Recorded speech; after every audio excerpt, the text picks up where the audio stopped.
The biggest problem that was mentioned with regard to the articles is that of Shays Rebellion. Now, this may sound like some sort of massive overarching crisis for the states, when in actuality, it was a local rebellion within only one of the states over some arguably unfair tax legislation by their government. And it was handled on a local level. It was allowed to come down to the end on its own. But you can imagine the disquiet that's caused and concern that's caused in other states when there's riots and some sort of rebellion over internal state issues. And Shays Rebellion, led by Daniel Shays, which that's how the name is said and spelled there,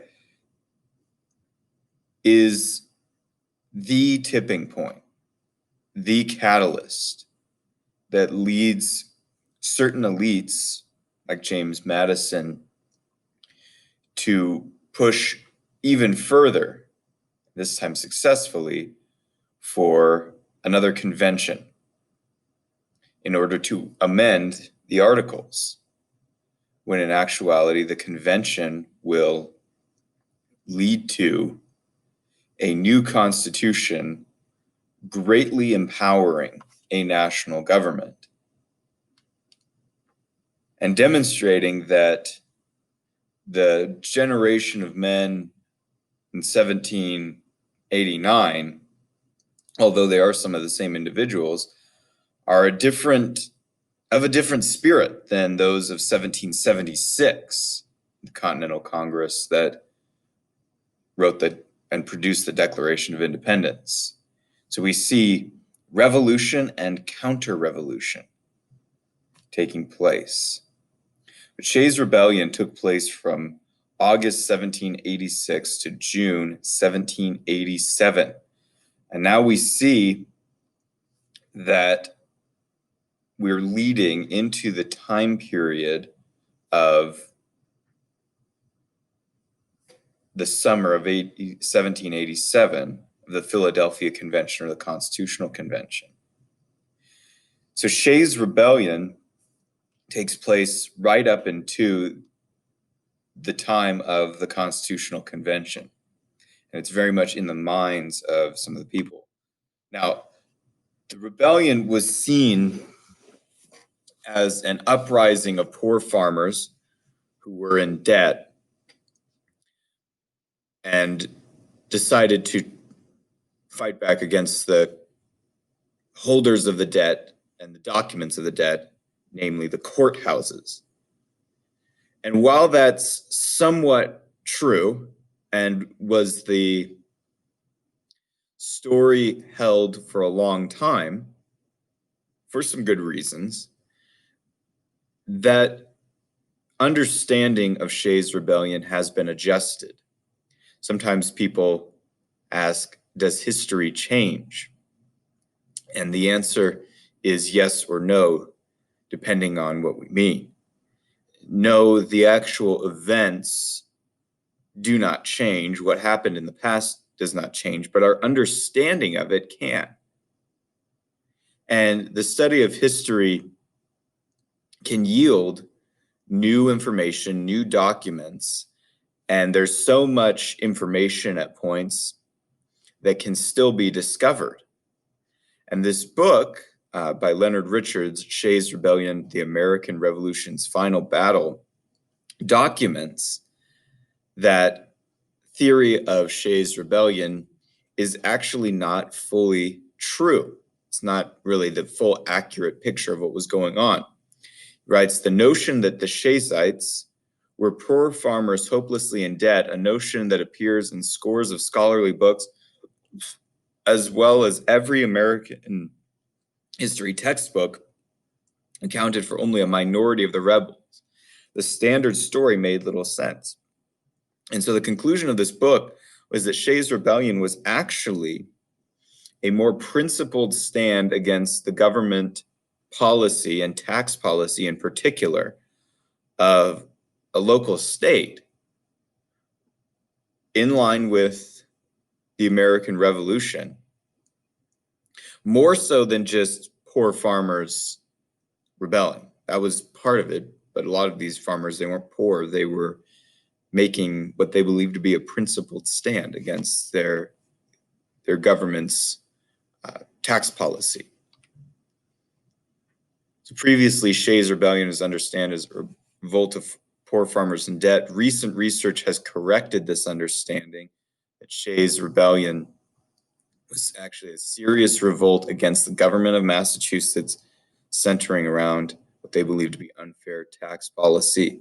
This research has discovered the names of men involved in the rebellion and discovered that many of them were actually wealthy. So it adjusted the view of the story, that a lot of them, if they're wealthy, they didn't have to rebel just because they were in debt. So why did they rebel? Well, here's why. Now, this action that took place without them knowing it, this local so-called rebellion within Massachusetts that never spread to any of the other colonies, took place for about a year and was contained and settled by the Massachusetts government, whether satisfyingly or unsatisfyingly to the Shaysites. This event fundamentally altered the course of U.S. history. And it's called the last battle of the American Revolution because now there will be a shift of movement away from the principles of the American Revolution toward conservatism, a push for a centralizing national government and a more nation-state model, rather than independent states with dispersed power and local self-government. And so, in this sense, the American Revolution is kind of over. Because by the later establishment of the Constitution as a major centralizing coercive government over the states with broad taxing powers, that one government, whether this was intended or not, will become the government, will become the most powerful government. It's only a matter of time. And when that takes place, the states within the government just become, while they're going to have significant powers for a long time, and still do to this day, even in 2020, but basically have become subdivisions of the federal government, with it being the final authority of governmental power. And when one government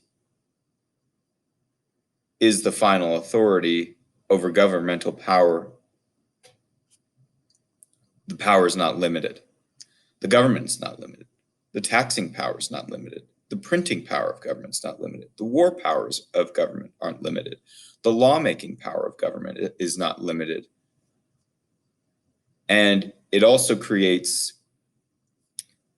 an opportunity for government to empower itself through the competition of the states participating in the federal union. And that competition and conflict empowers the federal government, and the states continually use the federal government now as a tool to coerce one another and to favor their interests. And the same thing happens in democracies. That's one of the problems with democracy, is that people start to think in the short term and compete with one another by using the government against each other first before the government is used against them. Now, Shays Rebellion, none of this has happened yet. This is still under the Articles. The Articles are kind of the first step in that direction, loosely. Shays Rebellion has some impact on people. There are people weighing in with thoughts on it during that time. Thomas Jefferson said, "The tree of liberty must be refreshed from time to time with the blood of patriots and tyrants. It is its natural manure." Now, Jefferson believed a little bit of rebellion here and there to let local governments know, let any government know that it could be held accountable, that the people within it could withdraw their consent and alter or abolish it according to the principle of the Declaration of Independence. And so Jefferson, however, to be fair, was in France, and so he would not have had as close of an impact from these things. But he said, look, this is not that big of a deal. And it wasn't in terms of American history. And after George Washington's president, there will be the Whiskey Rebellion that will take place within Pennsylvania and won't require federal assistance. However, George Washington, one of his unconstitutional actions as president will be to take the U.S. military personally into the state to put down a rebellion. Now, the federal government could do that with the invitation and permission of the state's legislature or governor, which Washington did not have. And when Washington showed up, there was no one there to stop in the Whiskey Rebellion. But it showed that these rebellions could take place within the system of the Articles and under the system of the Constitution, and that wasn't really necessary to have the full might of the federal government to deal with these things.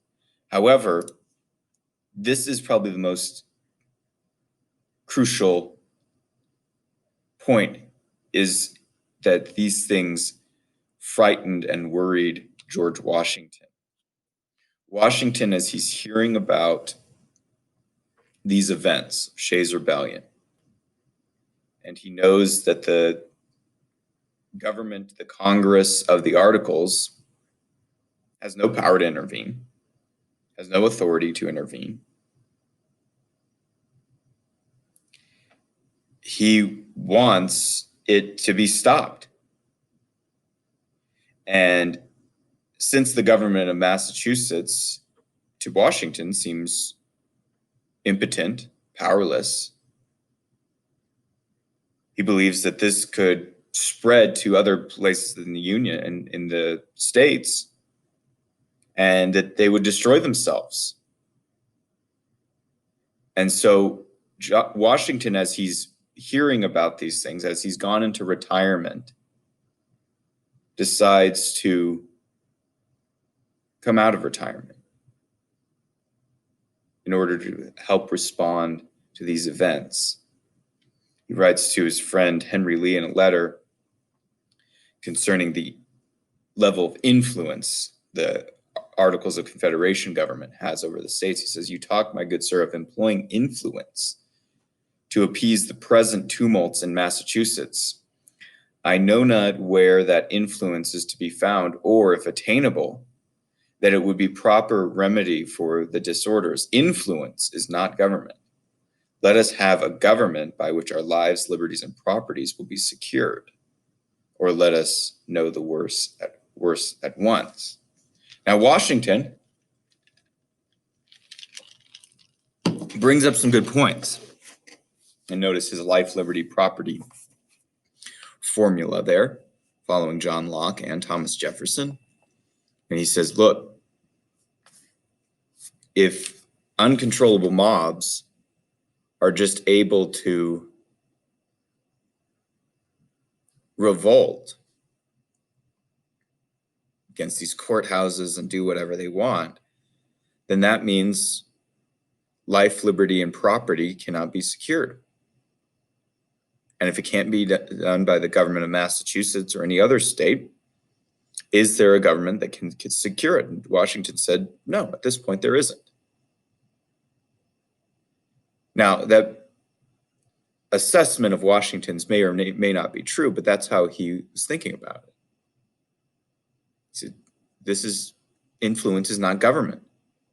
So he wants now, Washington has a tension that may ultimately result in a contradiction of strong national government and liberty. And so he believes both. And there may be an inconsistency there or a way to resolve it. And this will show up in Washington's first presidency later.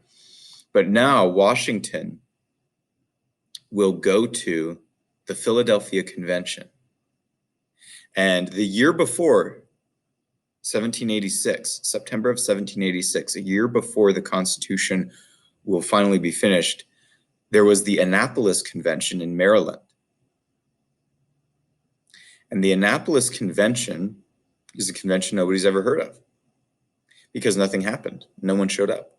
But it was a convention in September 11th to the 14th of 1786 that was a convention to amend the Articles.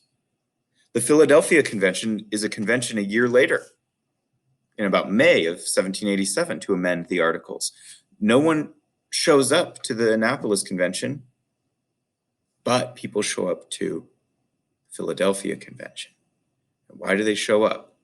Well, one primary reason, among several, but one is because of George Washington's presence.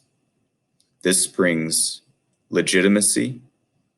This brings a sense of gravitas or seriousness.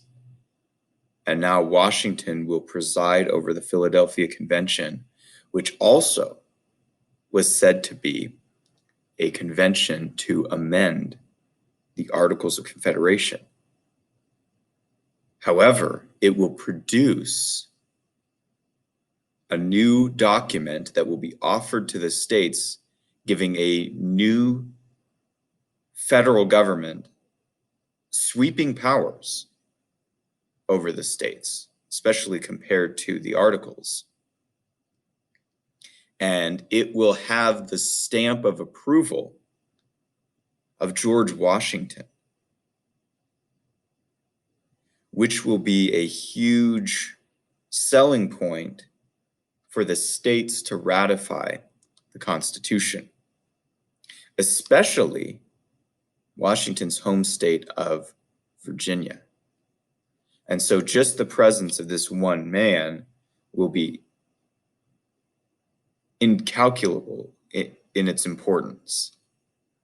It's written, the time had thus come, James Madison suggested for Washington to come out of retirement to lead the Virginia delegation at the upcoming convention to be held in Philadelphia and help construct the nation that he, more than any man, had done so much to create. So now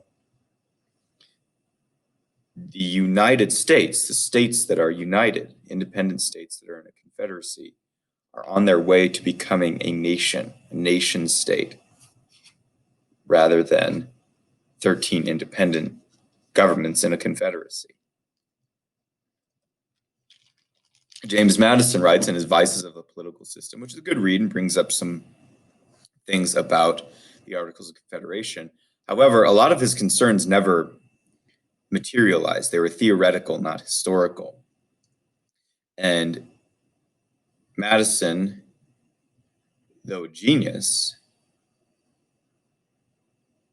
and fully prepared for the convention, criticizes the Articles, and his desire is for a stronger national government.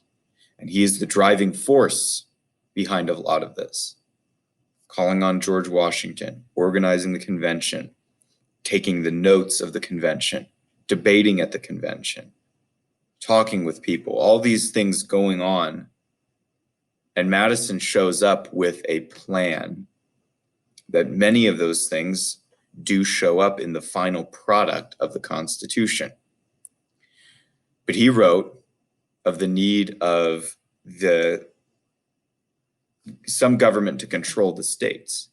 Now, if Madison were alive today and I had a chance to interview him, one of his assumptions is that the states need a government over them in order to control them.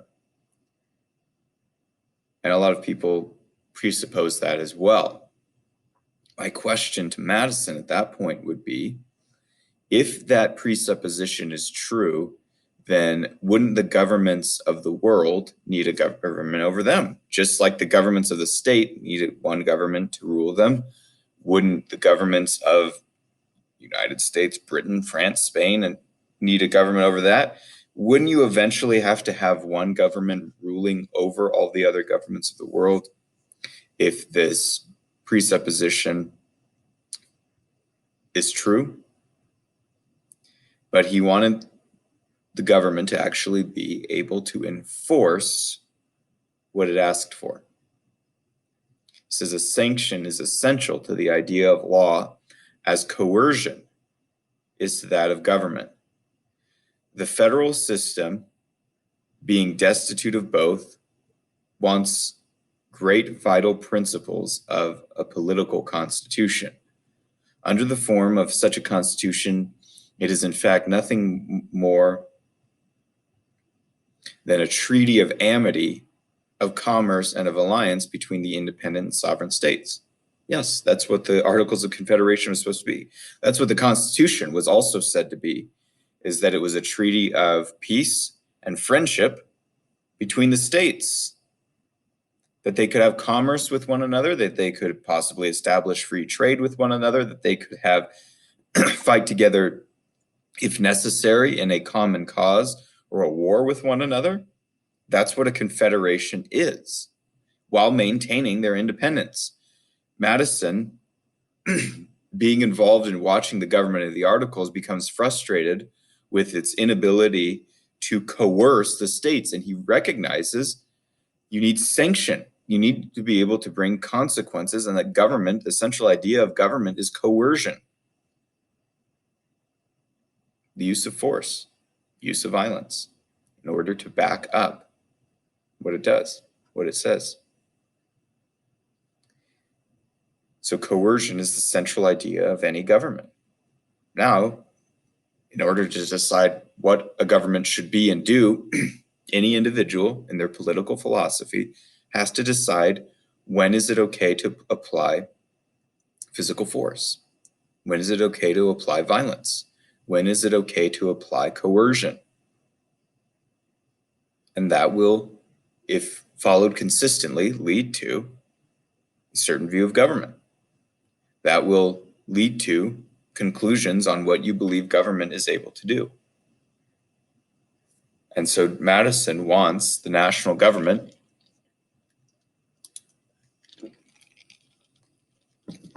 to be able to coerce the states, rather than just be a confederacy, a treaty of friendship. And he believes that he can write in checks and balances and barriers that will prevent the government, the federal government, from increasing power for itself. And he tries his best, and his barriers are effective in many ways, even to this day. However, he runs into some very serious limits, and his expectations that can be read in the Federalist Papers and some of its other writings are not met. Which, to be fair, he was speculating about what he theoretically believed would happen. But once people are possessing power in a government, that's going to work out differently, some unexpected and unintended ways. Dishonesty. One of the things, even while having a great appreciation, even for the Constitution, and maybe even an American pride in the fact that the Constitution is the longest lasting Constitution, the way that the Constitution is brought about in bringing people to the Philadelphia Convention is in many cases a bait and switch, because people believed that they were going to do one thing, and then the nature of that convention totally changed. And some people left, and some people said that they didn't have the authority by their states to do this. And some people were unsure, and some people stayed. And James Madison, this was the plan from the beginning, was not to amend the Articles, but to offer a new constitution. So a lot of people, while they agreed to the need possibly to amend the Articles, show up and deal with some of the actual issues that had arisen once the Articles were actually implemented. Hardly anybody, had they been told of the writing of a new constitution, giving much greater power to a newly created federal government that would have now the power to tax, which the Articles did not. Hardly anybody would have shown up to that convention if that's what they had been told. That they were going to now create and offer to the states a much more powerful central government. The convention was suggested to amend the Articles, which is to change, update, and edit. Remember, Article 13 stipulates that all 13 states must agree in Congress, and then must return to their states, and each legislature must agree to any changes to the document. So it's debatable whether a convention had the authority to do this. In addition, we'll look at maybe on the next section on the Constitution, not all the delegates from all the states show up. Therefore, they don't have 13 states. So legally, according to the stipulation of the Articles, and some delegates leave and go home. According to the stipulation of the Articles, the document cannot be changed. However, it's not changed. They create a new document in hopes that the old will be abandoned. Now, there's a couple different theories of that. That could be seen as an illegal act, a coup, an attempt by 55 elites to overthrow the Articles of Confederation and the government in order to establish for themselves a much more powerful central government. And it could also be seen as the prerogative of the states to exit one contract that no longer works for them in order to enter another. Just depends on point of view. But arguably, no state would have agreed to replace the government with a new one. And yet that is what the Constitution was offering. Lastly, from Anti-Federalist Papers 1, the Federalist Farmer. The Anti-Federalist people were the people who were against the Constitution because they saw themselves as the inheritors of the Declaration of Independence and the American Revolution. And they were very suspicious of the Constitution now coming out and saying, we speak in the name of the people. Give us states, grant us sweeping powers, and we will do what is in the best interests of the people. And they saw in that a power grab. And the Federal Farmer articulates his view against the Constitution, against the Philadelphia Convention, and describes what he believes to be dishonesty of the Philadelphia Convention in regard to its claim that it was there just to amend the Articles. He wrote, "A general convention for the mere commercial purposes was moved for. The authors of this measure saw that the people's attention was turned solely to the amendment of the federal system. And that had the idea of a total change been started, probably no state would have appointed members to the convention. The idea of destroying ultimately the state government and forming one consolidated system could not have been admitted. A convention, therefore, merely for vesting in Congress power to regulate trade was proposed." So the federal farmer accuses the Philadelphia Convention and the men there who participated and produced the Constitution of a bait and switch. He said the only thing that was proposed was something that people in the states would find acceptable, adjusting the Articles for commercial purposes to establish possibly a free trade zone between all the states. So the idea was the adjustment, amendment. And he said if the idea was a totally new constitution, probably no state would have sent anybody.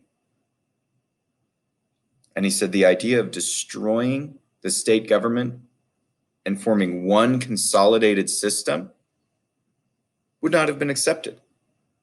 If that was plainly what was said, the plan of the convention was that met in secret for 4 months, no one would have gone.